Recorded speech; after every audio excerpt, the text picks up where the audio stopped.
Magandang umaga, June 6, 2026 ngayon, mga 10:40 ng umaga. Kaninang umaga, paakyat ako dito, ang init-init. Tapos biglang umulan. Ayun, at least lumamig-lamig. Kaso maputik. Tapos nagbago syempre ang trail. Tapos may mga pool ng tubig. Dito ako ngayon sa may start hill. Nasaan yung pump track para sa jumps. Tamo, oh, yun, basa. Gusto ko kasing pinuhin yung jump ko kasi hindi ko maayos-ayos. Hindi ako satisfied. Langit. Nag-aalangan pa. Dapat sunod-sunod ang pag-practice para naman may progress.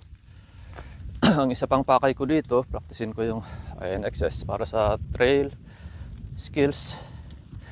Kaso biglang nabago yung factor kasi nga umulan. Gamit ko pala ngayon yung full suspension. Review ko mamaya yung oras ko. Subukan kong gawin yung parehas na start at saka finish para makompare ko sarili ko. Ang iba ngayon, eto, umulan. Tingnan natin.